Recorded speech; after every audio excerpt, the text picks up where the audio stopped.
Hello everyone, and thank you for coming to this event hosted by the Institute for Electronic Arts at Alfred University. My name is Miranda Metcalf, and I am the director of the IEA. Before we begin, I would like to consciously and intentionally recognize, acknowledge, and honor that Alfred University sits on the traditional and ancestral lands of the Onondaga, or Great Hill people.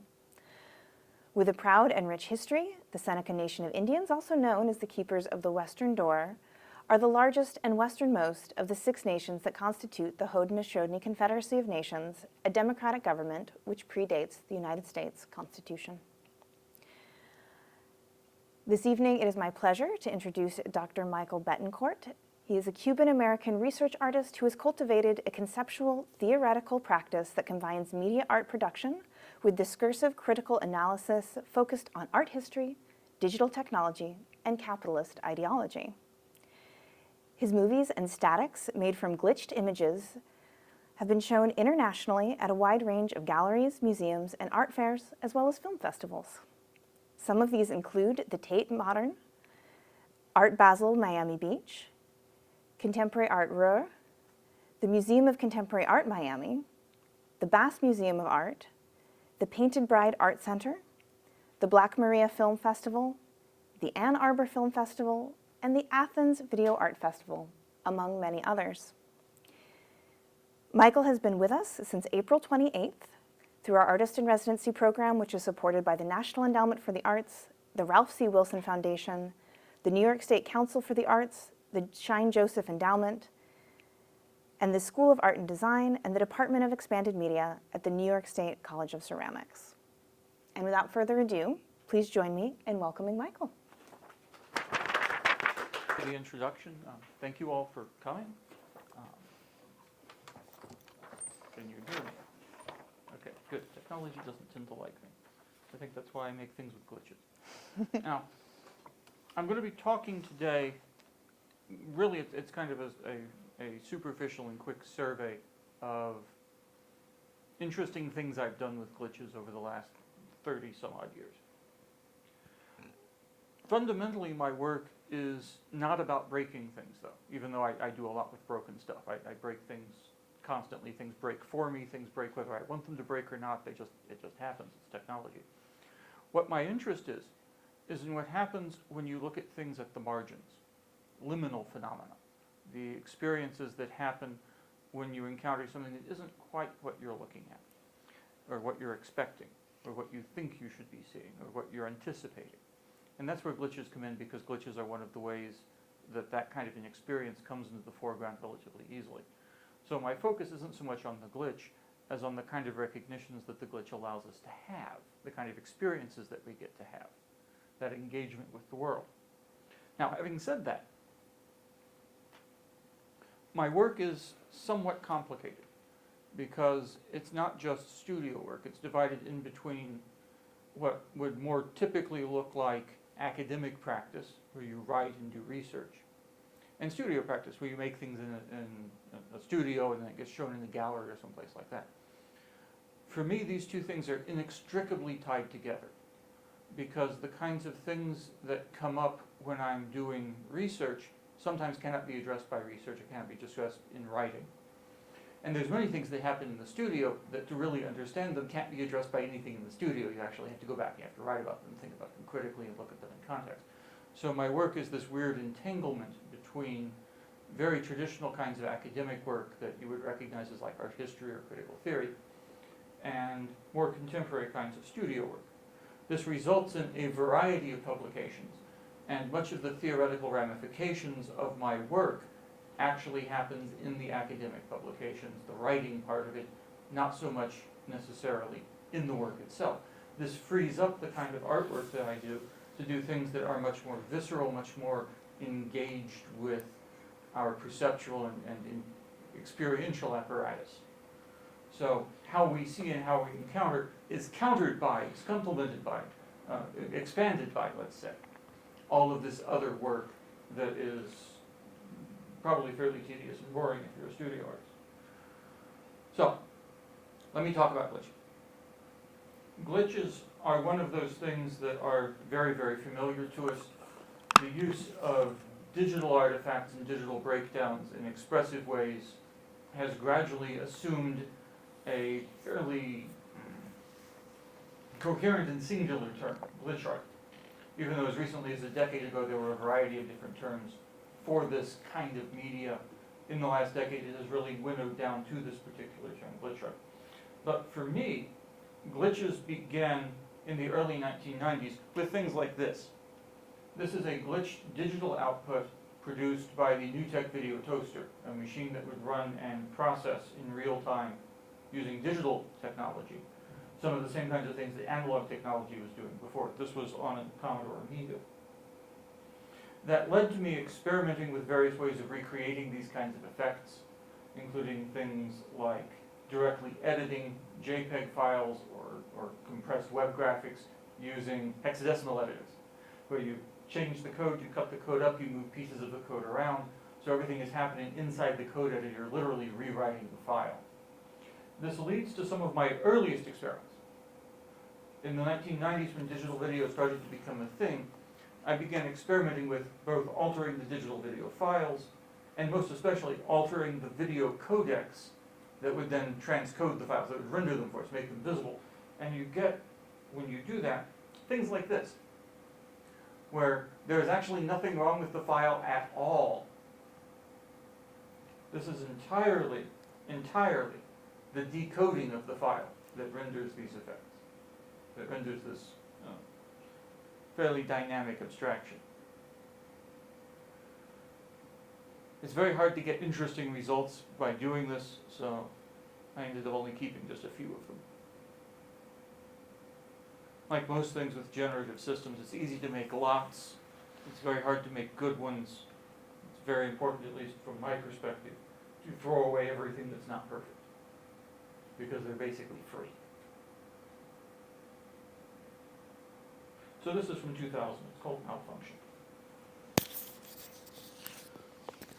It's tempting to look at this as simply a demonstration or perhaps a revelation, which is certainly how it seemed at the time, of digital media actually having a material basis, that they are in fact composed from stuff, physical stuff that you can manipulate.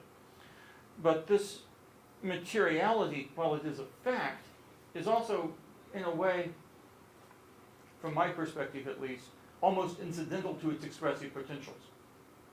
It's a way, for me, of bringing one more additional level of complexity into it that gives us something else to latch onto conceptually when we're looking at these works. So,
the next piece I'm going to show is both longer and not longer. It's composed from modules, short, almost essaic examinations of singular ideas strung together into a sequence. This is a small excerpt from a much longer piece that runs about half an hour. I'm not showing you a half hour. I'm only going to show you about 10 minutes. This is a piece called Telemetry. It uses as its soundtrack, really as its guiding principle, a collection of audio waveforms made by a physicist named Dr. Donald Gurnett, who worked for NASA. I think he still does work for NASA, on what was called the Plasma Wave Telemetry Project, where a variety of probes collecting high energy plasma radiation data, would then send it back to Earth, and as just part of the process of doing this, he started making these things into wave files, into sound.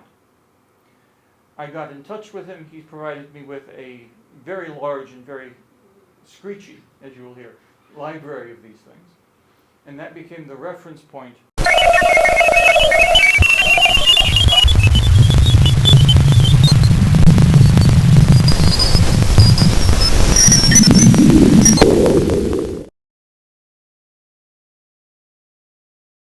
Earth, auroral kilometric radiation.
Okay.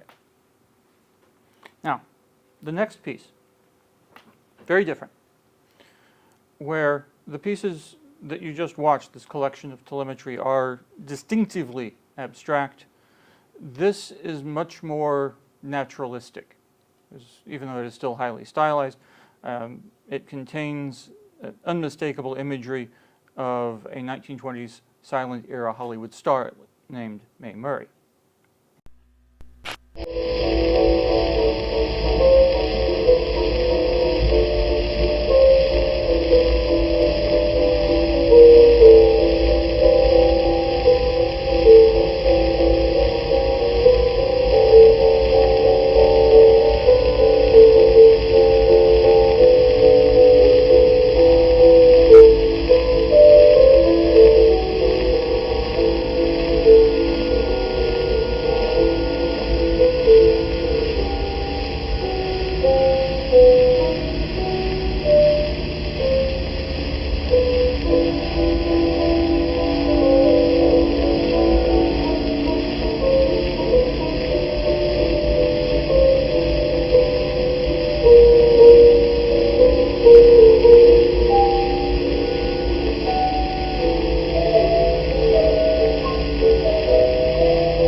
I've always liked space and space imagery, things with space pictures in them.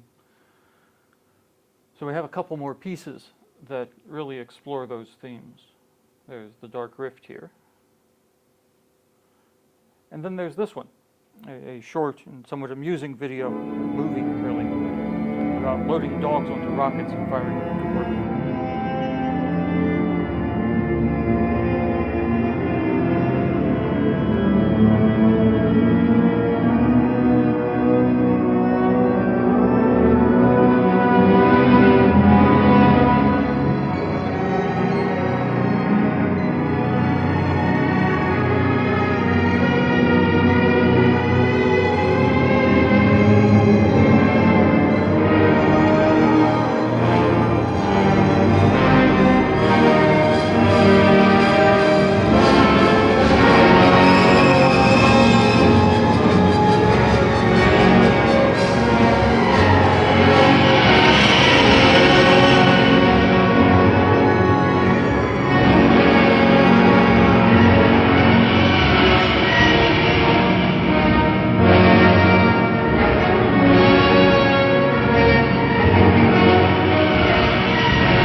the Soviets really did that.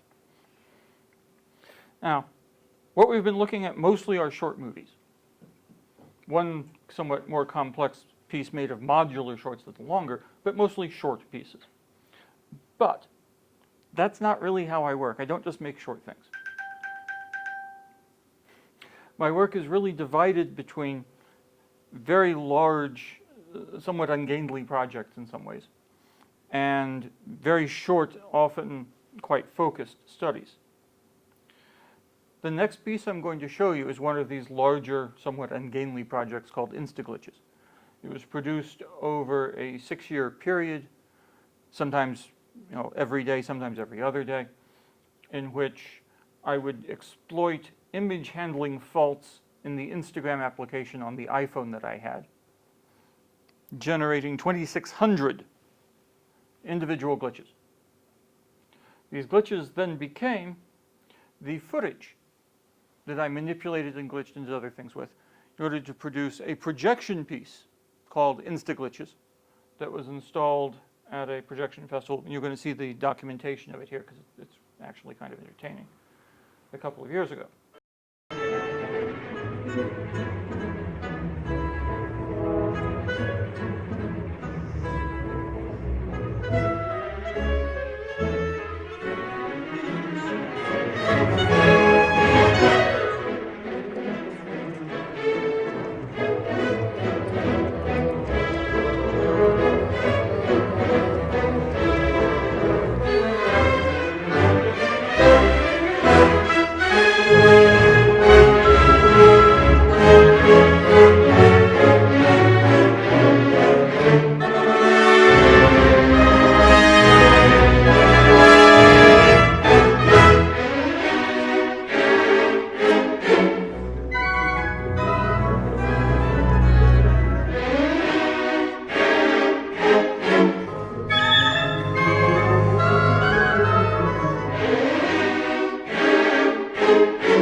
So that's one of those projects. The other that I'm going to show you is a piece called Going Somewhere, which is in a lot of ways, it's things we've already seen that I'm doing. It's themes I've already been working with. I've shown you here space travel, perception, the interface between recognizable imagery and pure abstraction. But mostly it's a parody of Star Wars. It's called Going Somewhere. I'll show you the trailer, and then I'll show you one of the episodes. I'm not going to show you all of it.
So that was the trailer, highlights.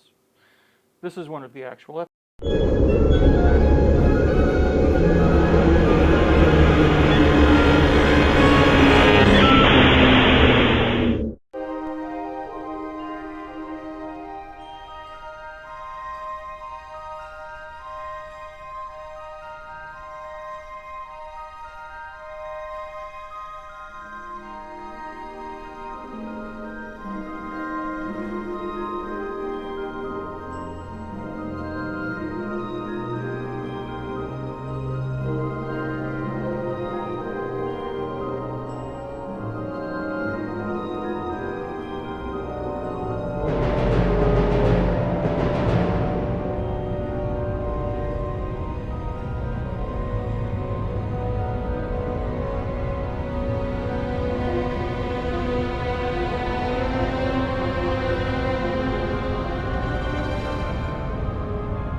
I'm going to show you at the end here. I'm going to show you some of my recent work. And my recent work continues working with digital glitches and issues of perception and recognition and familiarity. But it also returns to some of my earliest experiments with these kinds of issues as well. Because in the early 1990s, I was experimenting with darkroom processes that resulted in unique images like these. They're kind of like photograms, but they're really not. They are sort of abstract, but at the same time, it's hard to pin down exactly what they are. And at the end of the teens, digital cameras, digital video cameras, had reached a point where the sensors were sufficiently sensitive that they can pick up the kinds of very faint traces that would allow me to make this kind of work, but do it in motion and do it digitally. So that's what I'm going to finish with. I'm going to show you two of my earlier works. I'm going to show you a finished piece that I produced here in the last 2 weeks, and a work in progress with a temporary soundtrack.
That was from 2019, before the pandemic. This next one is from 2022, the other side of the pandemic. This also works with this kind of modulated light, what's called lumia. But it adds it to all of the other things that I'm doing, going all the way back to some of the very first kinds of animations I did by programming an Apple II computer to move little lines around the screen.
It was the returning to things with that piece and the things I did after it that really got me thinking about the relationship between analog processing and digital glitches, and the ways that both are really subject to almost irrational eruptions and breakdowns and ruptures, which is really what brought me here to do the things that I'm going to show you now. This first one is the finished one. This is the soundtrack that it will have.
And this one.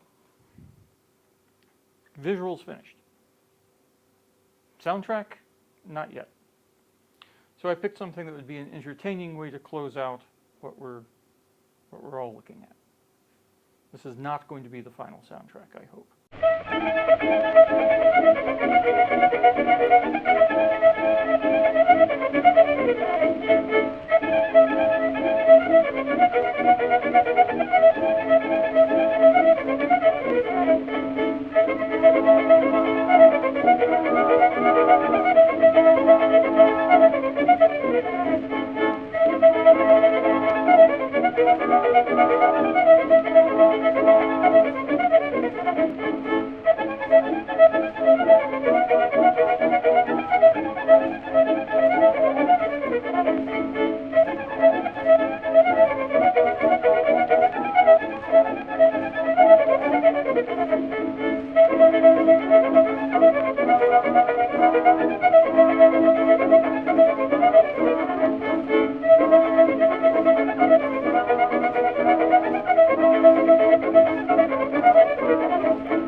Thank you.